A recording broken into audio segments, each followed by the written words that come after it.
Hi அனைவருக்கும் வணக்கம். நான் உங்கள் ரம்யா. இன்றைக்கி நம்ம பார்க்க போகிற ஒரு பழமொழி என்னென்னு பார்த்தீங்கன்னா, அரசனை நம்பி புருஷனை கைவிட்ட கதை. ஆக்சுவலி இது பழமொழிக்கான இந்த பழமொழி இதுவே கிடையாது. இப்போ பழமொழி மக்கள் உருவாக்கி வச்சுருக்காங்களே, இதுக்கு மீனிங் என்ன சொல்லுவாங்க தெரியுமா? புருஷனை விட இன்னொருத்தர், அதாவது அரசன், அவர் வந்து நல்லா வசதியாக இருந்தாங்கன்னா புருஷனை விட்டுட்டு பொண்டாட்டி அவங்க கூட போயிடுவான் அப்படிங்கிற மீனிங்கில் அந்த பழமொழி போயிட்டுருக்கு பார்த்துக்கோங்க.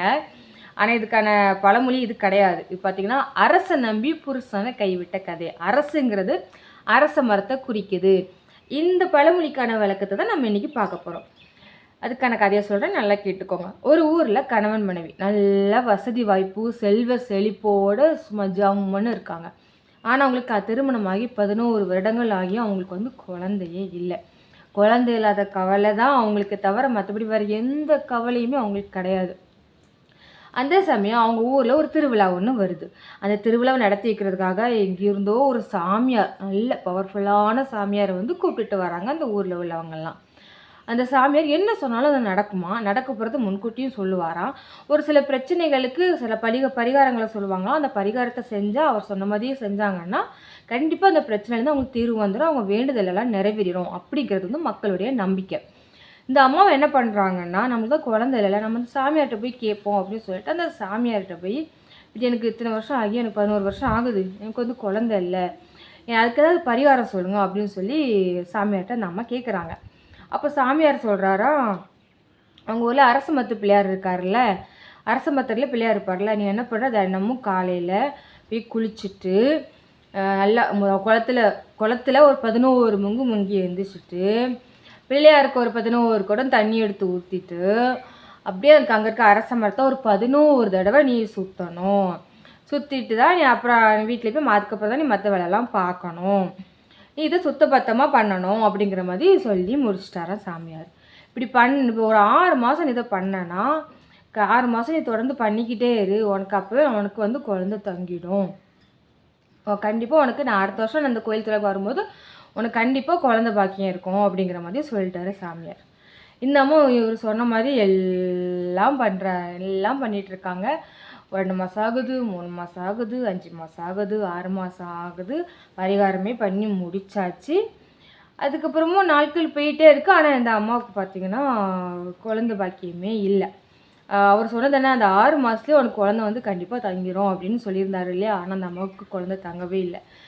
அப்புறம் இந்த அம்மா என்ன பண்ணாங்களா, கண்டிப்பாக தான் சாமியார் வருவார்ல, அடுத்ததுக்கு வருவார்ல, நான் அவரை என்னென்னு பார்த்துக்கிறேன் அப்படின்னு சொல்லிட்டு வெயிட் பண்ணிட்டு இருந்தாங்க. அடுத்த வருஷம் திருவிழாவும் வந்துச்சு. அந்த சாமியாரும் வந்தாரா. இந்த அம்மா போய் கேட்குறாங்க, நீங்கள் சொன்னீங்கல்ல 6 மாதத்துலேயே குழந்தை தங்கம், இதை தொடர்ந்து பண்ணுன்னு சொன்னீங்கல்ல, நான் நீங்கள் சொன்ன மாதிரி நான் தினமும் 11 முங்குனேன், 11 குடம் தண்ணி எடுத்து ஊற்றுனேன் பிள்ளையாருக்கு, அரச மரத்தை 11 வாட்டி சுற்றுனேன், எல்லாம் பண்ணினேன். ஆனால் நீங்கள் சொன்ன அந்த 6 மாதத்துக்கு காத்து எனக்கு குழந்தையே எனக்கு தங்கலை. அப்போ நீங்கள் என்னை ஏமாற்றிட்டீங்களா அப்படிங்கிற மாதிரி உங்கள் பரிகாரம் பழிக்காதான், நீங்கள் என்னை ஏமாற்றிட்டீங்களான்னு சொல்லி சாமியார் எப்படி சண்டை போட்டாராம். அது எப்படி, நான் சொல்கிற பரிகாரப்படி கண்டிப்பாக எல்லாருக்கும் நடக்குமே, நீ உண்மையை சொல்லி நீ ஒழுங்காக தான் பண்ணினியா அப்படிங்கிறாங்க.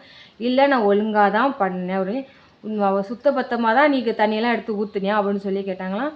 ஆமாம், ஏன் இப்போ என்னோடய விரதத்தை நீங்கள் சந்தேகப்படுறீங்களா? நான் 6 மாதமும் சுத்தபத்தமாகவே இருக்கணுங்கிறதுக்காக என் புருஷனை கூட நான் வீட்டுக்கு வெளியே தான் படுக்க வச்சேன் அப்படிங்கிற மாதிரி அந்த அம்மா சொன்னாங்களாம். அந்த அம்மா சொன்னதை கேட்ட உடனே சாமியாருக்கு சிரிப்பு அடக்க முடியல. சாமியார் மட்டும் இல்லை, நான் சாமியார்கிட்ட அந்த அம்மா சண்டை போட்டாங்க இல்லையா, அதை பார்க்க இந்த கூட்டத்தில் உள்ளவங்களுக்கும் சிரிப்பு தாங்க முடியலையா. உடனே சாமியார் சொன்னாராம், ஏம்மா புருஷனை வெளியே படுக்க வச்சுருந்தா எப்படிமா உனக்கு குழந்தை பிறக்கும், போமா போ, ஏற்கனவே சொன்ன அதே பரிகாரத்தை பண்ணு, ஆனால் இந்த தடவை உன் கூட இருக்கிற பொம்பளைங்கிட்ட சமாச்சாரத்தை கேட்டுட்டு அதுக்கப்புறம் போய் பரிகாரம் பண்ணுன்னு சொல்லி சாமியார் வந்து சிரிச்சுக்கிட்டே அனுப்பி விட்டாராம். இந்த அம்மாவும் மண்டையை சரிச்சிட்டு வீட்டுக்கு போயிட்டான். இந்த கதை தான், அதாவது அரச நம்பி புருஷனை கைவிட்ட கதை. பிள்ளை பிறக்கணும்னு சொல்லி தான் விரதமே இருக்கிறாங்க. அரச மரத்தை சுற்ற சொன்னாங்க.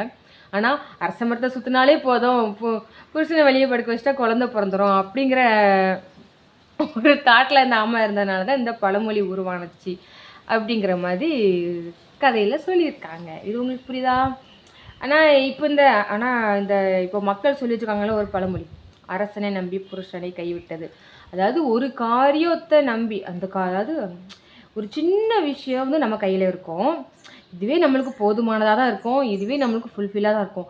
இருந்தாலும் அதை விட பெருசாக ஒரு விஷயத்துக்கு ஆசைப்பட்டு அது பிடிக்கி போய் இது போயிடும்.